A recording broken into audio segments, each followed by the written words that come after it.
আজকে স্কুল থেকে ফেরার পথে চলে গেলাম হার্লিনের শোরুমে। আসলে নওগাঁতে যে হার্লিনের একটা শোরুম আছে এটা কিন্তু আমি আগে জানতাম না। আর শোরুমটাও খুব একটা বেশি দিনের না। স্কুলে যাওয়ার সময় একদিন চোখে পড়েছিল, তখনই ভেবেছিলাম যে একদিন সময় করে ঢুকবো। আজকে ফেরার পথে সেই সুযোগ হয়ে গেল। আগে হার্লিনের কোনো প্রোডাক্ট কিনতে হলে রাজশাহীর শোরুমে যেতে হতো, আমি সিটি সেন্টারের শোরুমটাই যেতাম। কিন্তু এখন নওগাঁতেই শোরুম হওয়ায় কেনাকাটা আমার অনেক সহজ হয়ে গেল। সত্যি বলতে নওগাঁ কিন্তু দিন দিন অনেক উন্নত হচ্ছে। আগে এখানে তেমন কোনো ব্র্যান্ডের শোরুমই ছিল না, কিন্তু এখন বেশ কয়েকটা পরিচিত ব্র্যান্ডের আউটলেট হয়েছে। নওগাঁবাসীর জন্য অবশ্যই এটা একটা ভালো খবর।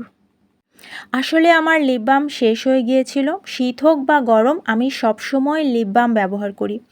এর আগে নিওরের ভেলভেট কোকোয়ার লিপ বামটি ব্যবহার করতাম, যেটা রাজশাহীর হার্লিন শোরুম থেকেই কিনেছিলাম। আজও মূলত সেই লিপ বামটি খুঁজতে গিয়েছিলাম এখানে। কিন্তু আমাদের মেয়েদের একটা খুব কমন স্বভাব আছে, সেটা হচ্ছে একটা জিনিস কিনতে গেলে আরও কয়েকটা জিনিস ভালো লেগে যায়, তারপর না কিনে আর থাকা যায় না। এখানেও ঠিক সেটাই ঘটেছে। সেলসে থাকা আপুটাও কিন্তু খুব সুন্দরভাবে প্রত্যেকটা প্রোডাক্টের উপকারিতা বুঝিয়ে বলছিল। ওনার কথা শুনে এবং প্রোডাক্টগুলো দেখে আমি তো মোটামুটি কনভিন্সড হয়েই কয়েকটা জিনিস কিনে ফেললাম।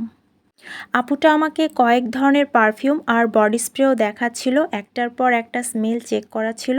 সত্যি বলতে আমি বেশ কনফিউজড হয়ে গিয়েছিলাম যে কোনটা রেখে কোনটা কিনবো সেটা বুঝতে পারছিলাম না। সবগুলোরই ঘ্রাণ বেশ ভালো লাগছিল।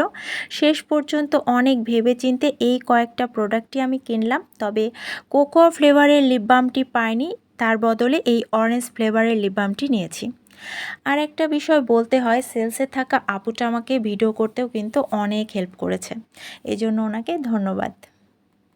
গতকালের মতো আজও আবার বৃষ্টির ফোঁটা পড়া শুরু হয়েছিল, তাই আমি আবারও বাবার দোকানে গিয়ে একটু বসলাম। তবে আজ তেমন বৃষ্টি হলো না, একটু শুরু হয়ে আবার থেমে গেল।